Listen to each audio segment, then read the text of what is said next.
The Pope and Young Club wants to welcome you as we rally together to ensure our bow hunting opportunities for today and tomorrow. You've come to the podcast that believes in preserving, protecting, and promoting the passion for bow hunting. Join us as we strive to be the voice of today's bow hunter. This is the Pope and Young Podcast.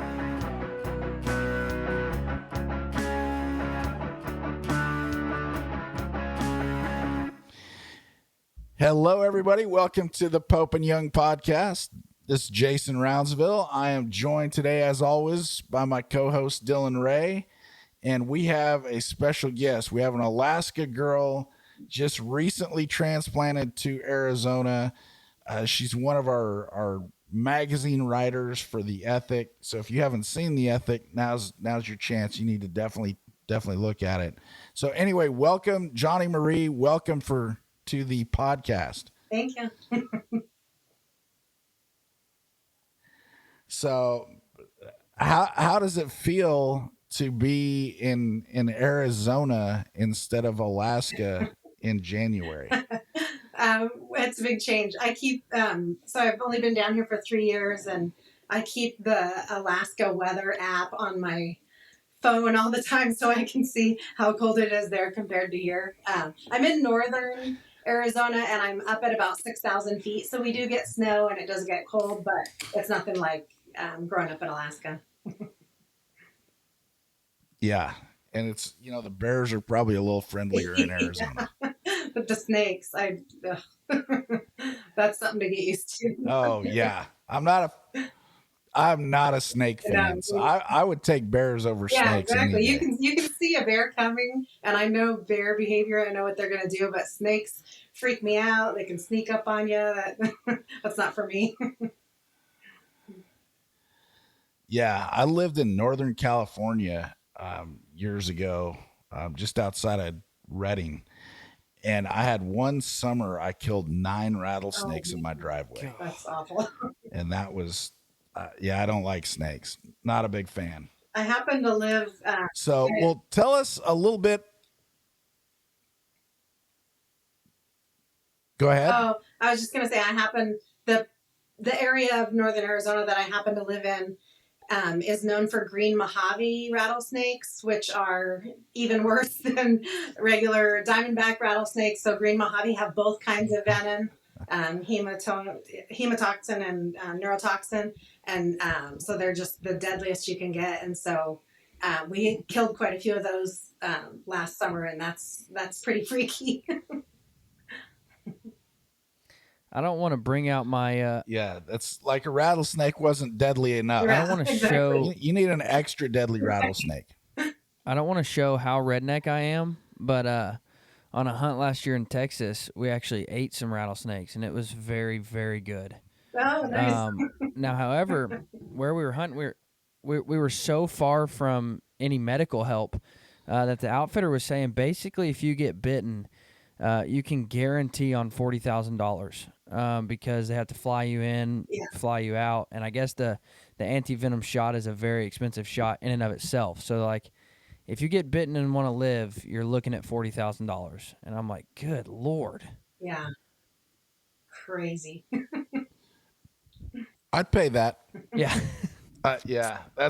See, when I was in Botswana, that was one of the things on the snakes. They said, hey, if you get tagged by a snake, it is critical that you see what bit you. And I'm like, what? If I get hit by a snake, why do I care what kind of snake it was? Yeah. And he says, because it's a puff adder. He said, you're going to lose your leg, but we'll save your life. He said, if it's a mamba, he said, you got 30 minutes. You're gone. They told me that. I said, I went to Africa that's too. good to know. I went to Africa too, and we had, we saw several black mambas, and we actually had one try to sneak into the lodge. Well, he was actually going into my room, and the lady that worked there was coming down the hallway. She started throwing stuff at him, and he turned and went out of the lodge, and they ended up shooting him out there. He's huge, and they were saying the same thing. They're like, if he would have bit you, that would have been it, because we can't get medical help here fast enough to save you. Yeah, it's it makes you rethink a little bit. And those things are tall. I mean, when they're going through, they're not, you think of our snakes and they're just on the ground. And fortunately, I only saw one. Well, we saw two. One was dead in the road. And the other one, I mean, it was as tall. We're riding around in the truck and it dang near came into the cab of the truck. Yeah. So it's not like it's just sitting around on the ground. This thing was, I mean, 5 feet tall. It's like, ugh, Yeah. that's not what you want. Yeah, if you see your trackers all of a sudden just scatter and start running everywhere, you know that there's a snake, because that's the only reason those guys move that fast. But yeah, well, yeah, I don't love snakes.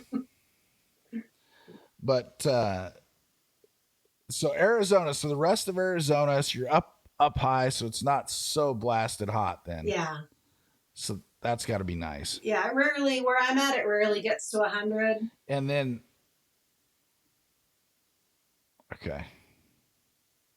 Yeah, that's when I was in California. It was, man, you got to know what 114 was, and it's no good. I got up one morning to go fishing, and it's still dark outside, and so, I'm wearing shorts and flip flops, but I put on a little windbreaker because it's 4:00 in the morning. I'm gonna go hook the boat up, and as I walk outside, I think it was still 92. Yeah. And it was just like, man, if it's 92 and it's not even light out, I didn't even go fishing. It was too hot. So, well, Johnny, tell us about, now I know you write the Adventure Bowwoman column for The Ethic. How did you get started doing that for us? So I think this is my 7th year writing that column. So I owned, my husband and I owned an archery store in Alaska for 7 years in Anchorage. So it's a large archery retail store. We had an indoor range, techno hunt leagues, all that stuff. And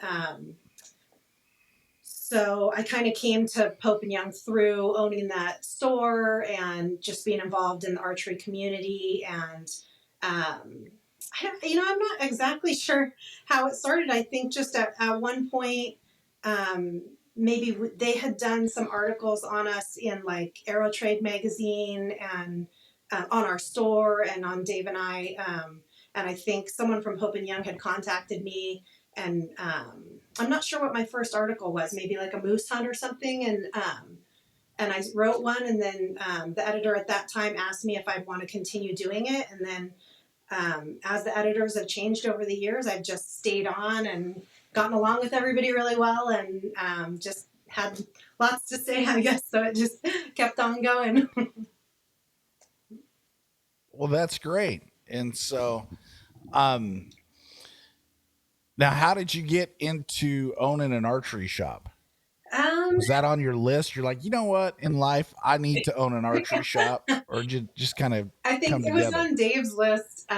So it was something that he'd always wanted to do. He's from Pennsylvania, and he had moved to Alaska originally because he wanted to hunt bigger animals. He wanted to hunt different animals, and so he had moved to Alaska really just for hunting. We met and got married, and we were, not working in the outdoor field at all. I was a HR director for a hospital. He was working as a transmission mechanic, but it was something that he always wanted to do, and he really felt like, from what he had grown up around in Pennsylvania, all the archery stores and things, he just felt like Anchorage didn't have the same thing that he was used to growing up. And he felt like there was a need there. And so when we first opened it, we actually kept our regular jobs, and we were running the archery store, and it was only him and I working there. We would switch off whoever was at work. We were working 7 days a week, and we did that for several years before we went all out and went full time with it. So yeah, it was kind of his dream, and that I hooked on to. Nice. So are you going to do that again in Arizona? No. So we did that, full time up there for a number of years, and really enjoyed it. But when I got diagnosed with my disease, I was given a really bad, I don't know what you know about that, but I was given a really short amount of time that I had left. And so we decided to sell the archery store. And if I only had, 2 years left, we had a lot of things we wanted to do, and we didn't want to spend it working. And so we sold the archery store, and then I found out there was a specialist.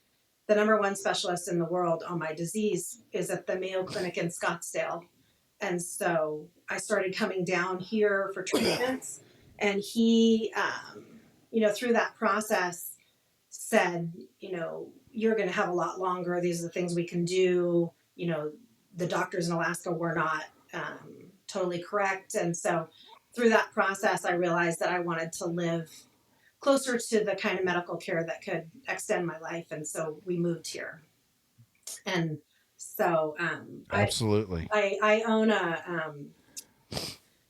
I own my own clothing company. It's a women's adventure wear line. So it's active wear inspired by the outdoors. So hunting, fishing, camping, hiking, all that kind of stuff.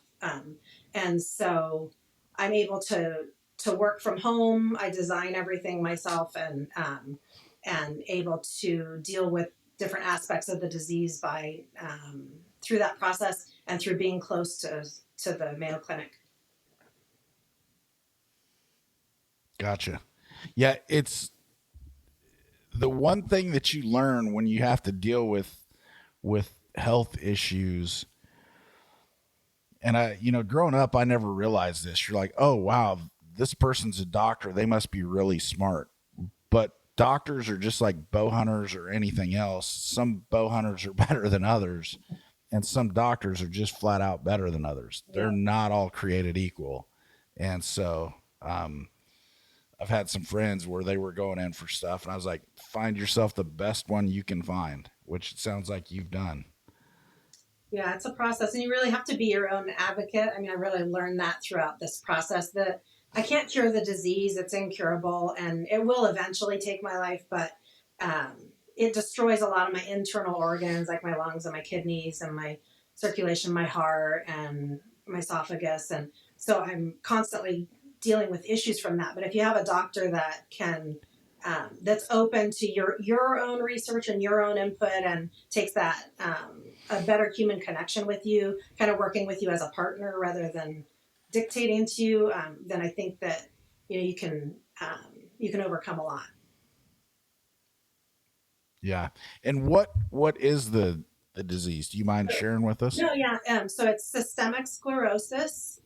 So that, like I said, it attacks a lot of your internal organs and destroys them. So, like, I only have like 78% of my lung capacity left, and now that it's damaged my lungs, I'll never get that back. So my goal is to stop it from getting worse, but I can never get back what I've lost.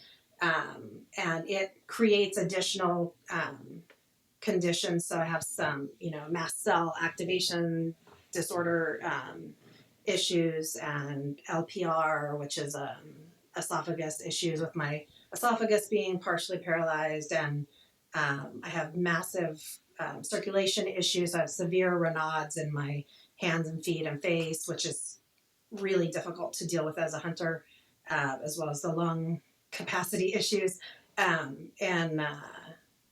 But the goal now is to try to slow it down, or to even try to push myself into remission, to stop the damage, basically, is the goal. Gotcha.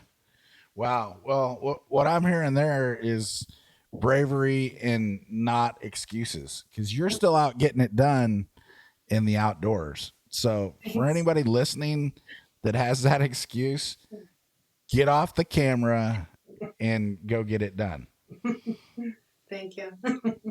So speaking of that, what is on your list? What's the next? I know you've bow hunted all over the world. What is the next thing on your list that you're checking off? So it's archery mule deer season here right now. It's the rut right now. that's what we've been getting after. It's like I said, we're in northern Arizona. We're at a higher elevation, so it is pretty cold here. We've had some snow. Today it's so foggy I can't even see, 15 feet out my window, and it's in the 30s.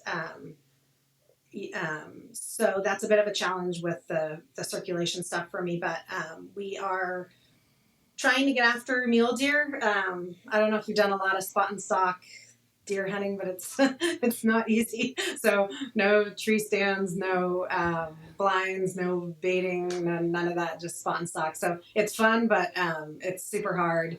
The ground is crunchy here, and sometimes there's not a lot of cover, and it's tough to get up on them. So we're doing that right now. I had several hunts lined up that have been canceled now because of COVID stuff. So I was supposed to go to New Zealand to do a red stag hunt, which is my bucket list archery hunt, and that got canceled because you have to quarantine for a week, even when you first get there, no matter what. And anyways, it's too complicated. And then I had I was taking a group of ladies to Canada to do a black bear hunt with my friends who own Top of the Flyway Outfitters up there. And that also had to get canceled because of COVID. So COVID's really messing up my hunting right now. Yeah. Yeah. I second that because I'm supposed to be at SHOT and SCI this week, and I caught it at ATA, and so I'm sitting in the home office instead. So yeah, I know that's a lot smaller than international hunts, but it's messed up a bunch of stuff for a lot of people. For sure. Even I'm just ready with for my it to disease be right now, over. I can't go get on a plane because I'm a super high risk because of my immune system and everything. So I can't go hop on a plane even to go to another state. So I'm kind of limited. Wow. Yeah. Yeah, that makes it tough. So our just blows my mind that there's a rut hunt in January. Yeah. I looked into that a few years ago, and I was just kind of reading through some stuff, and one of the outfitters that we've worked with a little bit had sent an email out about a January, cows, deer, mule deer combo or mule deer rut hunt combo, and I'm like, what else are you going to hunt in January? And then I started looking at scheduling it, and it was like, okay, I have this show, and then that show, and then this show, and then that show. And I'm like, that's basically January. So I will not be doing that hunt in Arizona in the near future, but it sure looks exciting. This is a tough year. Oh, go ahead. The NDA put out a study.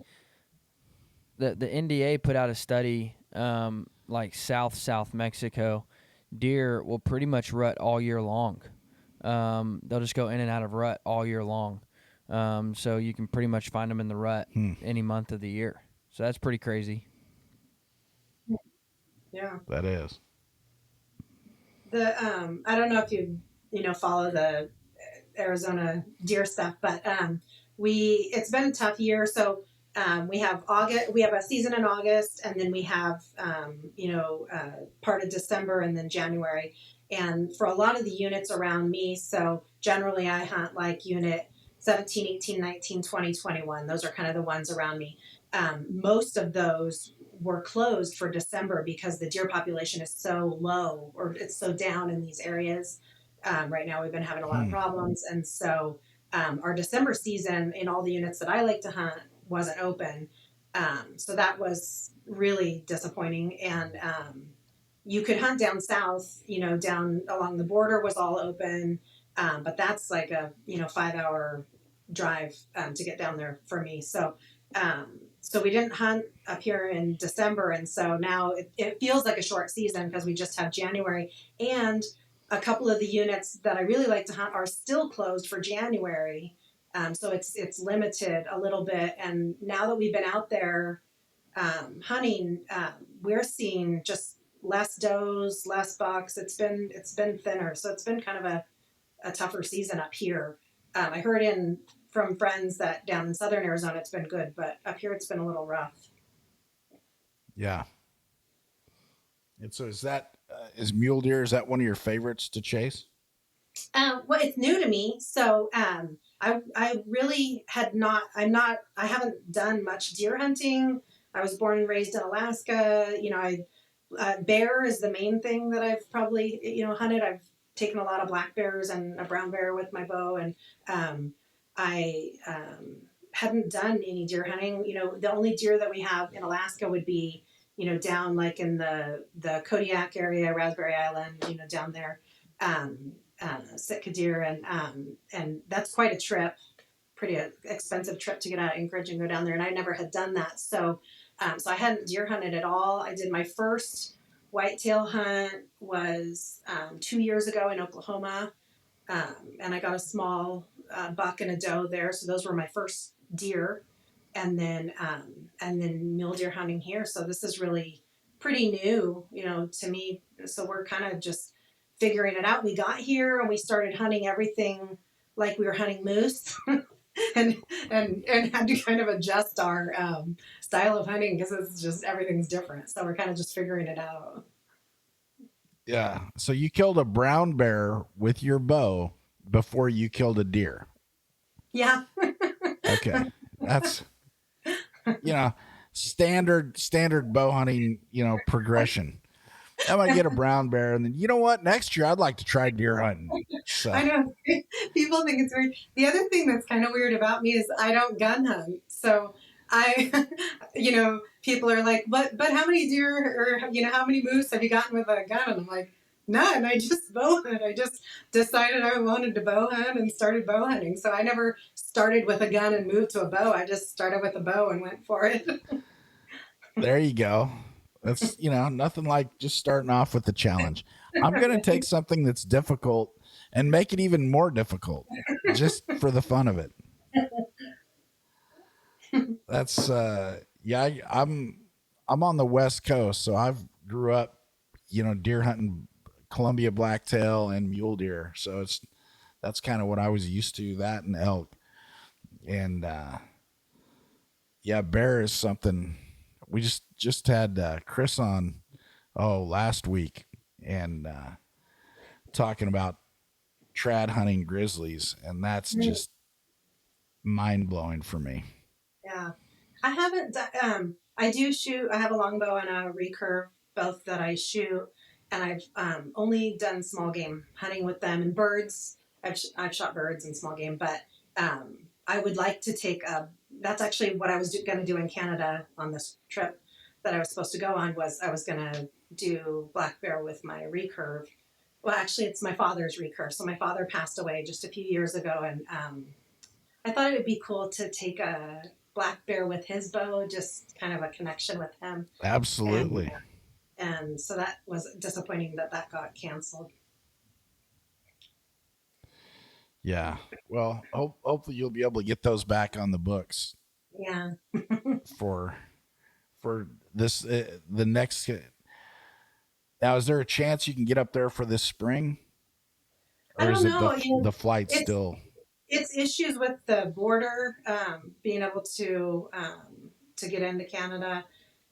So I don't know. I'm not sure, what's going to happen with that. It seems like, every time you think things are one way, they change a week later. So it's hard to make any plans right now. Yeah. With all the weirdo COVID stuff. Yeah, it really is. And it's, as I've traveled a little bit recently, it's interesting how in one place, you walk into a store and everybody's wearing a mask, and then you fly 3 hours and nobody's wearing a mask, and everything is so different wherever you go. Yeah, the town I live in, we never had mask mandates, so there's no one's ever worn masks. I think I've worn a mask like 3 times since the whole thing started. Of course, I mainly just live life outdoors, so I'm not really out with people a lot. Yeah. Yeah, here we still have mask mandates. In Oregon, you're still, if you're indoors, you're supposed to be wearing a mask, and it's to the point now where people are just tired of it, so they just don't do it. but Yeah. it was when it first came around. People were militant about it. They would run up and scream at you if you I didn't would have a see that. mask on. You know. I would see that on the internet, and I'm like, I never experienced that here, so I'm like, wow, that's people are nuts. I Yeah. saw a thing, Yeah. Jason, and it said if COVID hasn't changed the way you live, then you're probably a true outdoorsman. So it sounds like she's a true outdoorsman because it didn't change anything about her life. It hasn't changed Yeah. anything. You know, I'm a little jealous about that because it's changed mine. I'm kind of, if somebody approaches me and they're nice about it and say, "Sir, it's a requirement. Could you please put on a mask?" If they're nice, I'll wear one. But man, if they're not, I don't feel the need to be nice to them back. Yeah. And it's yeah. Anyway, that's a whole It nother does. It episode does. of Yeah. of masks. Yeah.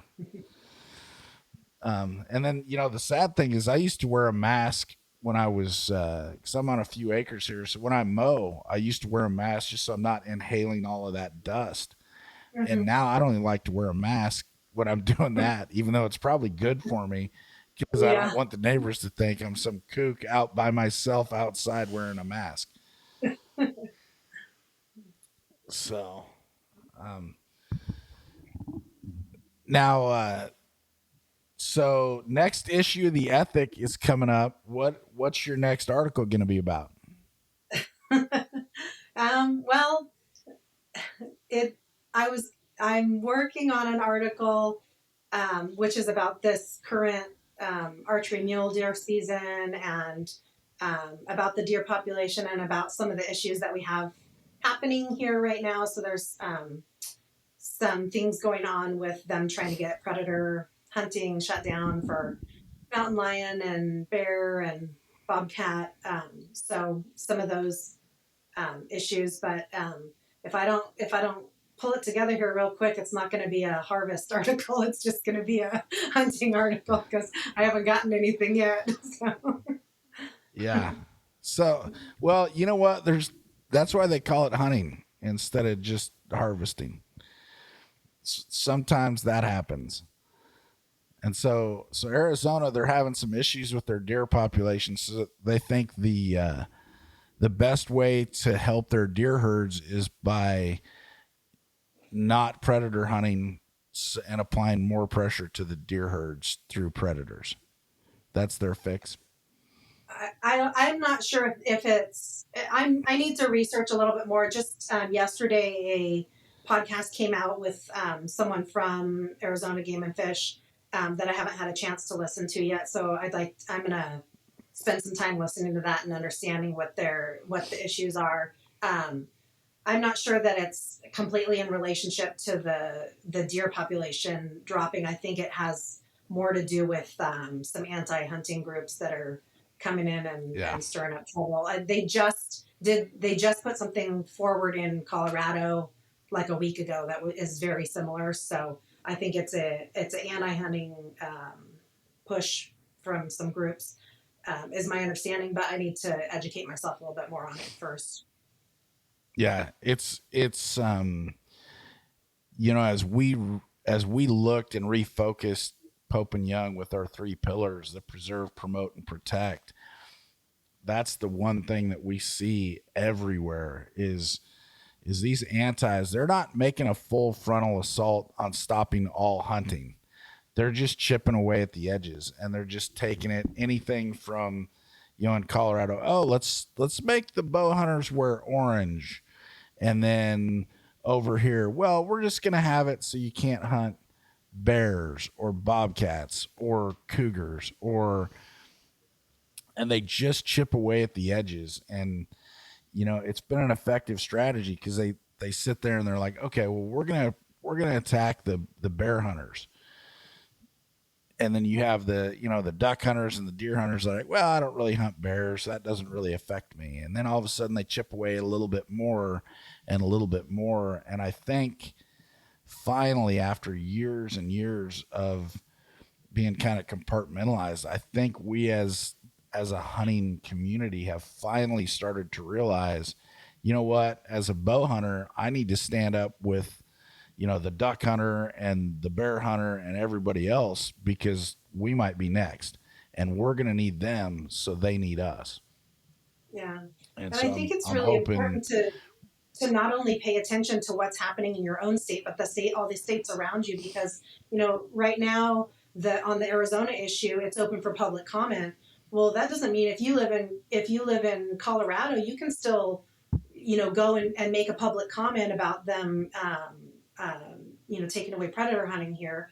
And so I think it's important for people to pay attention to other states as well, because if it happens in the state next to you, it's probably coming to you soon as well. It is. It's like, it's like COVID. It's going to just keep spreading, and it's not going away. This is something we'll be dealing with, for the rest of our lifetimes into the next one. And Well, and not only the I hate to stand up say for it, but others, probably but eventually. when we ahead. put out the that Pope and Young was against Orange, I can't tell you how many questions I got saying, I don't hunt in Colorado, why would I care? And I'm like, well, where do you hunt? And they would say, Georgia. And I'm like, well, listen, man, it might not be you this time, but you're going to want the help from people in Colorado when it's your turn. And so it's just that I'm going to give so I can get it back when it's my turn. Because it wasn't long ago that Georgia, was on the verge of losing bow hunting seasons in certain counties. And so you look at that and you're like, well, man, I know of plenty of bow hunters in Colorado who stepped in to speak up for you when your seasons were on the line. So why don't we step in and help them when their seasons are on the line? Because there's power in numbers, believe it or not. I think they said, Jason, on There that is. the orange deer and bow hunting seasons in Colorado, I think they said there was 11,000 people step up in like a certain amount of like a few hours to speak out against that. And that was obviously took its toll. I mean, we came out of that, I don't want to say victorious, but we came out of that for the benefit of the hunter. Losing. So, yeah, I mean, when Yeah. we step up and we stand up in numbers, it shows. And that was a great partnership because, Colorado bow hunters came to us and said, hey, here's an issue. You guys are Pope and Young. Can you stand with us on this? And we jumped at it. We're like, absolutely. What can we do to help? And so social media, e-blast, we did the whole 9 yards, got people, excited and engaged. And then when it comes out favorable, it's, it makes you even more powerful for the next one. Cause it's like, hey, this can really work. If we stand together, if we partner with these other state and local organizations, we can actually affect change, which is exciting. Cause I think in a lot of things today, politics related, I think a lot of people are just dejected where they just feel like, hey, my voice doesn't count. I may vote, but if my vote gets counted, I'm not so sure it's actually making it to where it needs to be. And on things like this, we just, you need those wins to keep the motivation. Yeah, for sure. It's kind of like when you're hunting, you need that success every once in a while to make it a little bit easier to trek up the next mountain. Right. I've only got so many mountain climbs in me where I can like go to the top of the hill and then like not see the elk that I was hoping to be there. And so Right. if I go up so many, in a day or a week or whatever span, eventually I've got to at least see or hear something to keep me in the game, to keep that motivation. Some guys don't need that. And some gals, they just keep going. I've got to have a little, I don't have to, shoot one. I don't even have to get a shot opportunity, but I've got to see him or hear him or something, at least know that I'm in the game. So you mentioned that red stag was one of your bucket list items. If you had to create a top 5 for your bucket list, what would they be? So I did, when I got diagnosed, I actually did create a bucket list, and I knocked a few of them off there. So I had alligator, red stag in New Zealand, and zebra were my top three. And I took a zebra with my bow, and I took an alligator with my bow, and I did it. I wanted to do spot and stalk alligator on land, not shooting them out of a boat. So I did both of those. And so red stag was my next thing that I really wanted. So that would be my top three. If I had to add two more, gosh, I don't know. I mean, I would like to get a nice mule deer. And when I say nice, it doesn't have to be a monster, but just a respectable mule deer spot and stalk would be awesome. If I end up getting a little guy, that would fill the freezer too. But a nice mule deer spot and stalk would be a real accomplishment, I felt like. And I'd love to get an antelope with my bow, but drawing an antelope tag in Arizona is all. You got to wait a long, long time and get a lot of points. So I'm gonna be waiting on that for a while. Yeah. Well, Wyoming's welcoming people over there, and I was just there last year and had a great hunt. I hunted with TJ awesome. Over at Bear Track. So that's yeah. I have a zebra story that I kind of got in trouble for my zebra because I went over and it was not on my list. It was one of those things where I'm like, zebra, I don't know. And my PH was like, oh, you need a zebra. And I'm like, no, man, I need like a whole list of other things first. And he kept trying to talk me into it. And finally we got to the point where it didn't look like I was going to get a red hartebeest. And I was like, you know what? I'll tell you what. You get me a red hartebeest, and then I'll get a zebra. And he's like, okay. And so it all worked out. And there's this whole big thing where, they had to call me, Your Royal Highness Chief Jason for the rest of the hunt if I shot a zebra. And it's finally all the pluses were stacking up in that column so good that I finally had to get one. And I got a really nice, kind of older stallion. And I came back and I had my iPad out and I was showing my little niece Aaliyah some of my Africa pictures. And I was like, oh, here's a kudu and here's a hartebeest and oh, that's a Gimsbach, and kind of going through all these things. And then we get to the zebra picture and you just see her eyes get big and she's like, Uncle Jason, did you shoot a zebra? And I'm like, oh my gosh, she's the cutest little blonde haired, niece you've ever seen. And I'm like, yeah, hon, I did shoot a zebra, but I shot the bad zebra that was hurting the little zebras. And she's like, okay. And so she went and later she told my mom, she's like, Grandma, Uncle Jason shot a zebra, but it's okay because he shot the bad zebra that was hurting the little zebras. And so I got away with it for a while. And she didn't even tell her mom or her sister because I'd have been in deep trouble with all of them. But they're horse people, and that connection for horse people is just something that's hard to get over. I thought zebra meat was the most delicious African wild game that I had over there. I've heard that from a number of people. So good. Yeah. So ostrich was on my bucket list with a bow, and I did take an ostrich with my bow. Did you? So that was another. I have these random things that I want. That's like, I mean, if we had to come up with somebody, like if you pulled 1,000 bow hunters out there, hey, what's your top 5 bucket list? I don't know.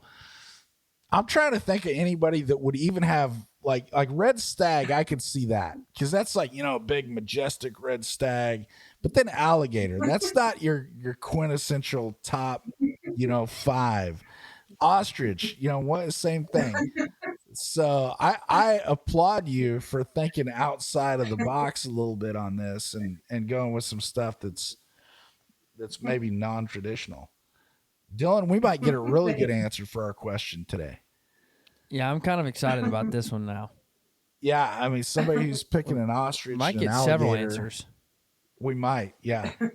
So let me ask you this. Earlier you said you were talking about an Arizona fish and game podcast. Outside of the Pope and Young podcast, which is obviously your favorite, what do you listen to some other ones?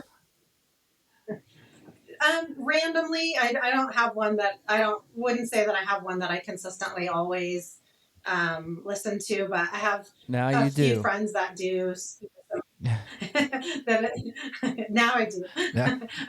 But I like I have some friends that do the Big Buck Registry podcast that I listen to that, and generally it's if there's a certain topic or someone that I want to listen to that then I would tune in. If there's somebody on Joe Rogan or something that I want to hear, then I would tune in there, but not that I listen to consistently all the time. Yeah. And Joe, we're available. Just so if you're listening,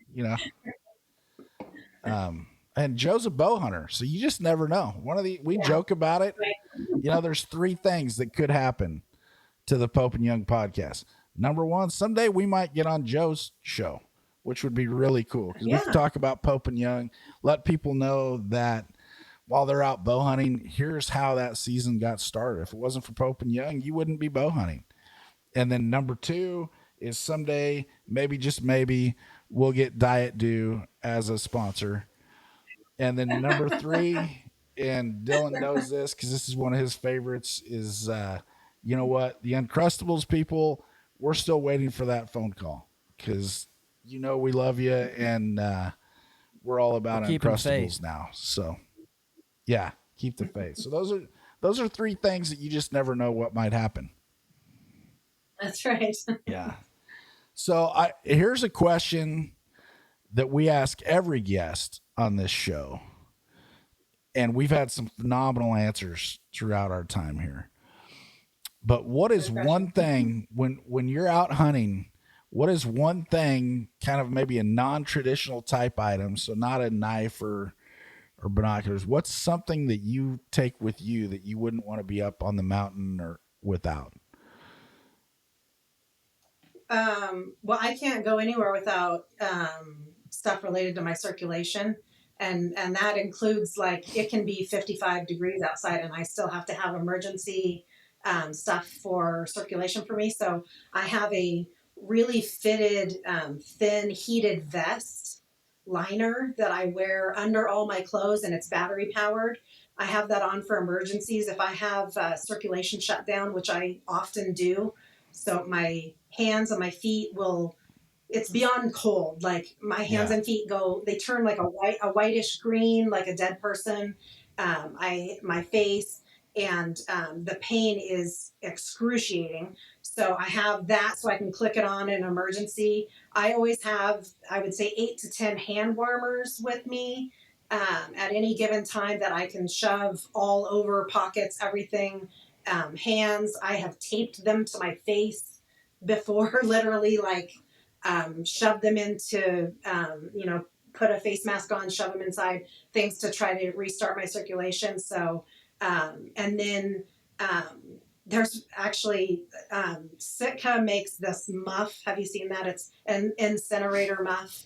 And it's like the warmest thing you've ever seen. And you put hand warmers in there. And that thing, I will clip that on me when I'm doing spot and sock. So normally people only use that for, like, if they're sitting in a tree stand or something, which I don't do a lot of that. I do almost all spot and sock. And I will clip that thing around me and wear it all the time. So I have it with me. And if I get pinned down or I'm spot and sock and I'm in a spot where I can't get going and my circulation goes out of my hands, then I have that thing, on my back and I can use it. So I have to carry a lot more. I have to carry stuff for my breathing, all kinds of stuff. So I have to carry a lot of medical stuff that most people don't carry with them. I just always have to have it with me. Yeah. I used to have an electric hand warmer, hand muff thing. and it was made by Gerbing. And I just took the little batteries and you turn that on, and ooh boy, that thing was toasty warm. So I really, I wore two of those things out. If you're doing, if you're doing a spot and stock on a mule deer and it's 4:00 and it doesn't get dark till 6, and you start stalking in, there's a good chance you're going to get pinned down. The sun's going to drop, and it gets cold really fast in the desert, like really fast. And you're going to get pinned down for an hour and a half sitting on the ground. You get cold so quick. So I always have all that stuff ready to bust out if I'm in that situation, which happens a lot. Yeah. Well, I'm definitely excited to see, because how much longer does your season go down there? Till the end of the month. In the end of January. So I'm excited to see what that produces for you. And then now I'm glad you're more hopeful than me. I'm feeling a little discouraged, but we'll see. Yeah. If not, then this tag, transfers. It just goes in August, so I'll have August to get it done as well. Yeah. So. Well, hopefully Steve's working with you on the deadlines. He always reminds us the deadline was the 15th, and just so you know, the deadline was the 15th. I was like, I understand. Thank you. The 15th of last month. Yeah. I'm a crunch time writer. I can whip out an article pretty quick. Yeah. See, and I've had a few on my column. I've had a few times where I'm like, Steve, I'm waiting, because if we get this person as a guest speaker, I want to announce that for the magazine, for convention, or if we get this person on as a corporate partner. A lot of times I'll have a legitimate reason for waiting until the last minute. And then sometimes I don't. I just miss the deadline. But I always appreciate him being flexible for me. And for something like that, I'm sure he'd extend it as much as he can. He's been very generous with me. There's been a couple times where if I'm like, I get really sick or I'm in the hospital or something, and I'm like, I'm not going to have it done. And then I'll say, hey, I've got a girlfriend who's a great, bow hunter, and she just took this animal. Would it be okay if I had her write the article and I edit it, and then I send it to you, and maybe she can step in for me this month or something. And over the last 7 years, there's been times when I had a death in my family, and I said, I can't do it right now. And so he's let me, highlight some ladies that I think are awesome bow hunters too. So that's been really cool to give them opportunities. Now, earlier you said that you're designing clothes for ladies in the outdoors. Where do people go to find that? Yeah, and so it's called Rockstar Led Outdoors. It's it's kind of it's fun activewear. So I draw all the logos and everything myself, but it's rockstarledoutdoors.com or on Instagram or Facebook, and it's fun. I've always been really creative and artistic, and so it's a fun outlet for me. I literally draw and design everything. I pattern everything. All the fabrics I design myself. The website I do myself. Like, it's a one-woman show, but then I have, some ladies that are on staff that help me out with marketing and stuff like that. But it's fun, and it's something that I'm able to do even with this disease. Sometimes I have some horrific flares. My whole face will swell up. My eyes will swell shut. I couldn't speak out loud for 2 straight months last year, like not a word. My vocal cords were all jacked up. And so when bad disease flares happen like that, I can still be at my computer. I can still design. I can still do everything. So it's a way for me to keep working despite the disease. So that's been really positive for me. Yeah. People don't understand how frustrating it is to have things like that happen. And it's, years ago I had a surgery and it messed up the vocal cord nerve on one side and paralyzed the vocal cord. And I literally couldn't talk for months and had to go to a speech therapist. And I sat down with this guy and he's like, all right, well, tell me, a little bit about you. And he says, what do you do for a living? I'm a public speaker. He says, of course you are. Let's get started. So it was, Yeah. and now I'm just I had glad. to go through that too. Yeah. Now I'm glad to have any voice I can. So it's, Yeah. people don't Mine, realize that. mine dips in and out occasionally, but for the most part, I've been good since we kind of figured out what was causing that and eliminated it. But that it's so frustrating. I'm sitting next to my husband on the couch and I'm like texting him because I can't say anything to him.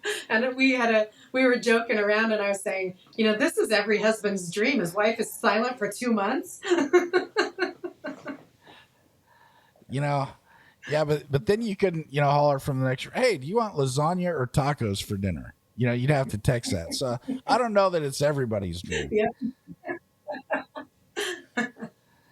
So, well, I'll tell you what, Joni, thank you so much for jumping on with us today. It's been a pleasure to talk to you. I always enjoy your articles in the Ethic, and I hope everybody else out there is too. Next one's coming out shortly. And we just wish you continued success and hope you continue battling and winning over your disease.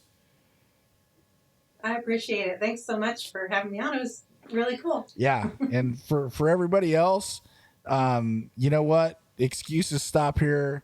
Get off the couch and go get it done. Because if she can do it, overcoming those obstacles, you can too. So anyway, Joni, thanks so much for being here. And let us know. Shoot us a picture when you get that mule deer. I like your confidence. Yeah. Thank you. No pressure.